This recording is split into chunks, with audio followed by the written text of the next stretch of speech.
+2 വിദ്യാർത്ഥി പനി ബാധിച്ച മരിച്ചതുമായി ബന്ധപ്പെട്ട സംഭവത്തിൽ വിശദമായ അന്വേഷണം നടത്തുന്നതിനിടയിലാണ് സഹപാഠിയായ വിദ്യാർത്ഥിയെ അറസ്റ്റ് ചെയ്തിരിക്കുന്നത്. പെൺകുട്ടിയുമായി ലൈംഗിക ബന്ധമുണ്ടായിരുന്നു, ലൈംഗികമായി പീഡിപ്പിച്ചിരുന്നു എന്ന മൊഴിയുടെ അടിസ്ഥാനത്തിലാണ് നടപടി എന്നുള്ളതാണ് അറിയാൻ കഴിയുന്നത്. ശ്രീരാജാണ് വാർത്തയുടെ വിശദാംശങ്ങളുമായുള്ളത്. ശ്രീരാജ്, എന്തെല്ലാമാണ് വിവരങ്ങൾ?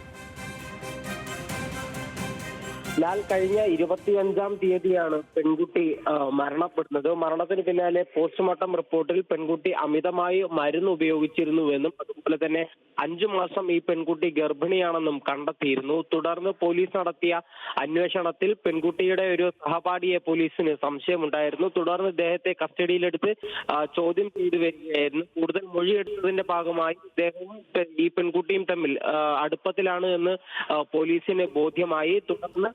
തുടർന്ന് നടത്തിയ ഇദ്ദേഹത്തിന്റെ DNA സാമ്പിൾ അടക്കം ശേഖരിച്ചുകൊണ്ട് സാമ്പിളുകളടക്കം ശേഖരിച്ചുകൊണ്ട് കുട്ടിയുടെ പിതൃത്വം കണ്ടെത്താമെന്ന നിഗമനത്തിലായിരുന്നു പോലീസ് ഉണ്ടായിരുന്നത്. ശേഷം അത്തരത്തിൽ റിപ്പോർട്ട് വന്നതിന് ശേഷം മാത്രം പോക്സോ കേസ് ചുമത്താം അല്ലെങ്കിൽ നടപടിയെടുക്കാമെന്ന തരത്തിലായിരുന്നു പോലീസിന്റെ തീരുമാനം ഉണ്ടായിരുന്നത്. എന്നാൽ അതിനിടയിൽ തന്നെ കൂടുതൽ ചോദ്യം ചെയ്യലുകൾക്കിടയിൽ തന്നെ ഇദ്ദേഹം കുറ്റസമ്മതം നടത്തുകയായിരുന്നു. അങ്ങനെയാണ് പോലീസ് നിലവിൽ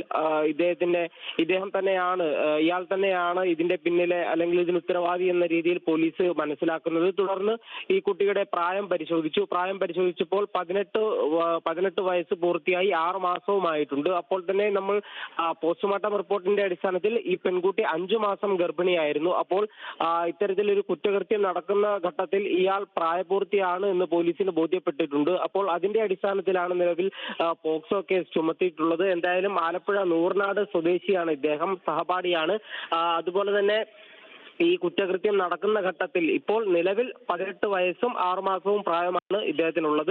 അപ്പോൾ ഈ കുറ്റകൃത്യം നടക്കുന്ന സമയത്തിൽ ഇദ്ദേഹം പ്രായപൂർത്തിയായിട്ടുണ്ട് എന്ന് പോലീസിന് ബോധ്യപ്പെട്ടിട്ടുണ്ട്. അങ്ങനെയാണ് പോക്സോ കേസ് ചുമത്താൻ തീരുമാനിച്ചിട്ടുള്ളത്. എന്തായാലും കഴിഞ്ഞ ഈ മാസം 25-ാം തീയതിയാണ് ഈ പെൺകുട്ടി മരണപ്പെടുന്നത്. പനിയെ തുടർന്നായിരുന്നു പത്തനംതിട്ട ജനറൽ ആശുപത്രിയിൽ കുട്ടിയെ ആദ്യഘട്ടത്തിൽ എത്തിച്ചത്. തുടർന്ന് അവിടെ നിന്നും വണ്ടാനം മെഡിക്കൽ കോളേജിലേക്ക് കൊണ്ടുപോവുകയും അവിടെ വെച്ച് 25-ാം തീയതി പുലർച്ചെയാണ് പെൺകുട്ടി മരണപ്പെടുന്നത്. മരണത്തിന് പിന്നാലെ ഇത്തരത്തിൽ പോസ്റ്റ്മോർട്ടം റിപ്പോർട്ടിലുണ്ടായ സംശയങ്ങൾ, മരുന്ന് കഴിച്ചു എന്ന കണ്ടെത്തലുകൾ, അതുപോലെ തന്നെ ഗർഭിണിയാണ് എന്ന കണ്ടെത്തൽ, ഇതെല്ലാം തന്നെ പോലീസ് അസ്വാഭാവിക മരണത്തിന് കേസെടുക്കുന്നതിലേക്ക് നയിച്ചിരുന്നു. തുടർന്നാണ് ഇപ്പോൾ സഹപാഠിയിലേക്ക് സംശയം നീളുകയും അത് കൂടുതൽ മൊഴിയെടുപ്പിലേക്കും ഇപ്പോൾ സഹപാഠി തന്നെയാണ് ഇതിന് ഉത്തരവാദി എന്ന നിലയിലേക്കും കണ്ടെത്തിയിരുന്നത്. എന്നാൽ മരുന്ന് കഴിക്കാൻ ഈ സഹപാഠി നിർബന്ധിച്ചിരുന്നില്ല എന്നാണ് പോലീസിനോട് ഈ സഹപാഠി നൽകുന്ന മൊഴിയിൽ പറയുന്നത്. സഹപാഠി മരുന്ന് കഴിക്കാൻ നിർബന്ധിച്ചു എന്നും പോലീസിനും ഒരു നിഗമനമില്ല. എന്തായാലും ഈ പോക്സോ കേസ് നിലവിൽ ഈ പ്രതിക്കെതിരെ ചുമത്താൻ ഉള്ള എല്ലാ അധികാരവും പോലീസിനുണ്ട്. കാരണം കുറ്റകൃത്യം നടന്ന ഘട്ടത്തിൽ 18 വയസ്സ് പൂർത്തിയായിരിക്കുന്നു. ഇപ്പോൾ ഈ സമയത്ത് 18 വയസ്സും 6 മാസവും പൂർത്തിയായി എന്ന് പറയുമ്പോൾ കുറ്റകൃത്യം നടക്കുന്ന സമയത്ത് ഈ പ്രതിക്ക് 18 വയസ്സ് പൂർത്തിയായിട്ടുണ്ട്. സ്വാഭാവികമായും പോക്സോ കേസ് ഇദ്ദേഹത്തിന് മേൽ ചുമത്തും. അതിന്റെ അടിസ്ഥാനത്തിലാണ് ഇപ്പോൾ പോക്സോ കേസ് ചുമത്തി പ്രതിയെ അറസ്റ്റ് ചെയ്തിരിക്കുന്നത്. ലാൽ, ശ്രീരാജ്, പെൺകുട്ടിയുടെ വീട്ടിൽ കഴിഞ്ഞ ദിവസം നടത്തിയ പരിശോധനയിൽ നിന്ന് ആത്മഹത്യാ കുറിപ്പിന് സമാനമായ ഒരു കുറിപ്പും കണ്ടെത്തിയിരുന്നല്ലോ. അപ്പോൾ ബോധപൂർവം ജീവനൊടുക്കുക എന്ന ഉദ്ദേശത്തോടു കൂടി പെൺകുട്ടി മരുന്ന് കഴിച്ചതാണ് എന്നുള്ളത് തന്നെയാണോ പോലീസിന്റെ നിഗമനം?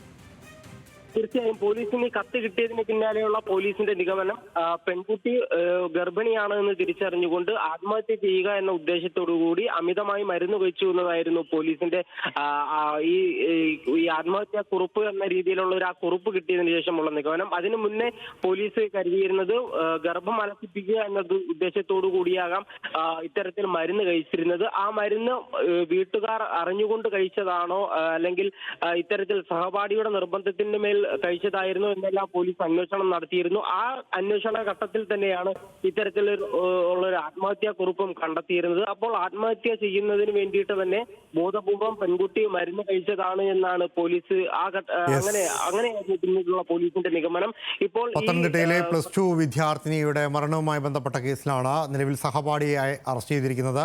പെൺകുട്ടിയെ ലൈംഗികമായി ഉപയോഗിച്ചിരുന്നു എന്ന കണ്ടെത്തലിന്റെ അടിസ്ഥാനത്തിൽ സഹപാഠിക്കെതിരെ പോക്സോ കേസ് ചുമത്തിയിരിക്കുകയാണ്. പ്രായപൂർത്തിയായിട്ടുണ്ട് ഇയാൾക്കെന്നുള്ളതാണ് പോലീസിന്റെ കണ്ടെത്തൽ. പെൺകുട്ടിയുടെ മരണത്തിന് പിന്നാലെ നടത്തിയ പോസ്റ്റ്മോർട്ടത്തിലാണ് പെൺകുട്ടി അമിതമായി മരുന്ന് കഴിച്ചിരുന്നതായും 5 മാസം ഗർഭിണിയായിരുന്നു എന്ന കാര്യവും കണ്ടെത്താൻ സാധിച്ചത്. ശ്രീരാജ് ബാബുവാണ് വാർത്തയുടെ വിശദാംശങ്ങൾ നൽകിയത്.